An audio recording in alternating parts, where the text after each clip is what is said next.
Rocky Flats was the first installation, the first nuclear weapons plant in America to ever be decommissioned and demolished, the first one. I think it was because it's like a testing ground. Because if they close down Savannah River or Hanford or Y12, any of the other places, Rocky Flats will be the first.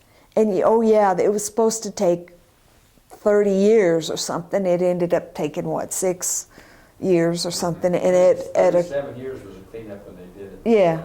Yeah, it was ridiculous. And you know, it wasn't that, it's because they did it by taking shortcuts and putting the workers at risk by telling them, just shut up and get in there and do it. At one point, they even brought prisoners with ankle bracelets to come out to the site. I saw them with my own eyes in buses with cops with guns to go in there and do menial work. Yeah, but did they tell those people what they were working with? I don't think so. I don't know, I wasn't there, but... Were you there during the fire? The 69 fire, no, but I was there during the 771 fire. Yes, I was there in a couple of fires. They had a lot of fires out there. They had one that almost got away from them while I was there. And they had everybody leave the building. Then they got scared because they would have had to report it to the DOE. So they had everybody come back in the building and then leave the building again. Now, how crazy is that? Several of them lost their jobs over that. Well, they didn't really. They just moved them to a different facility. Now, the raids happened in '89. Mm-hmm. And about that time, I was there then. that everything pretty well shut down. Not really.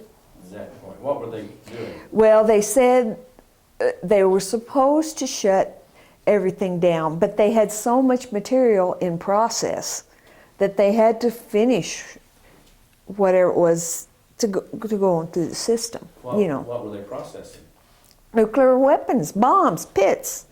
They had that in the line. You bet. So they had You to go bet. ahead and finish it. They had to finish what was partially completed. They couldn't just leave it in the configuration it was in. They had to complete it. Was finished? Well, I worked there. I started out there in 1982. And I worked out there until it was closed in 2005. And I started in the foundry where we melted the pucks, the plutonium pucks, in these furnaces. All this work was done in a glove box with 3 mil thick lead-lined gloves. You put your hands and arms in a glove box and your face up against the window, and you worked in a glove box, in an inert atmosphere glove box. In 1989, when the FBI came in there and closed it, it was because somebody said that they were burning waste at night and the plumes were contaminating the air or something like that. Well, I didn't work in that particular building. That was 771 building. I worked at that time in 707 building where the foundry was, where we were melting the pucks and pouring it from the liquid plutonium into molds and whatnot, processing the metal. Well, as it so happened, I was called in by the FBI, and it scared the daylights out of me because they called me into the office, and just like on TV, there was these men with suits on, and they flashed this badge and said, "We're from the FBI and we want to ask you some questions." And I said, "Well, okay." It was scary to me. That had never happened to me before. So I said, "Okay." And they said, "Where were you at such and such o'clock on September 9th? And I said, "Well, I don't know. I guess I was here at work." And they said, "Well, we have your name on this log sheet. You signed in. You were in this room when supposedly this burning was happening. Did you see any burning going on?" And I said, "Well, no." I said, "I don't remember seeing any burning going on, and I don't even remember being in that building on that particular day." But just ask yourself if you could remember what you did on a specific day Years ago. after that little episode with FBI. I carried a little booklet around with me, and every day that I worked at Rocky Flats, I wrote down what room I was in, who I worked with, who could back me up, because it just scared the heck out of me. I didn't know, if I was in trouble, if I did something wrong or what. But after that, I kept a little log of where I was, who I was working with, what I was doing. And I did that till I left Rocky Flats in 2005. And I still do it every day. I write a few sentences down every day. But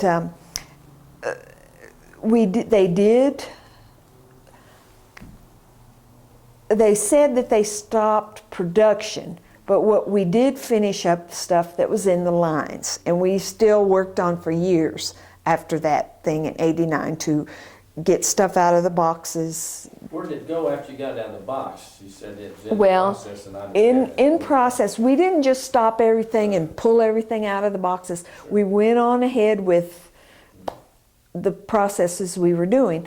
In the foundry, what we did is we melted metal in these molds. We broke the molds out. We put the ingots in these, what they call bird cages. They were on like a conveyor line, and they went into a vault where they were stored. And we took little pieces off that we sent to the lab to analyze the metallurgy of the ingots that we had poured. From that, they made up, you had to have the metallurgy just right. The plutonium is a funny metal in that when it cools, instead of shrinking like most metals would, it expands. It's also a pyrophoric, where it has to be handled in an inert atmosphere, which is how you work on it, because if it's in oxygen, it burns. That's why it's so many fires out there. And I was involved in a couple of fires out there. One fire was in we used to take, after the hemishell, these metal ingots, they would be rolled out, pressed, extruded on this big machine, and made into what they call derby hat. Then the edges were trimmed off, and it was machined to a certain classified thickness. It was weighed in a bath. I can't think of the Freon, I think it was. We weighed them in air and then in this liquid solution. Very precise. They were 2 hemicells were made, like half circles. Then they were put together in a ball, and they were placed in these big furnaces to be annealed, where they would be raised to a certain temperature and they would be lowered to certain temperatures. All these temperatures, all this stuff was very classified. You weren't allowed to talk about your job. You weren't allowed even to talk to your co-workers about what you did. It was all involved in a need-to-know basis. So what you did, your little portion of the job, you may not know what happened to it on down the line, or you may not know what happened to this thing before you got it, but we were told we weren't allowed to speak about anything we did out there. It was all very secret. We had to have what they call clearance, which is the highest clearance that a private citizen can hold, someone who's not in the military. We had to have background checks. We had to go through all this stuff where they would thoroughly investigate your background. You were told that you weren't to discuss what you did at Rocky Flats with anybody. When I first went to work out there in the 80s, I didn't even tell my husband what I did out there. I just told him that, I worked out there, and I didn't go into it.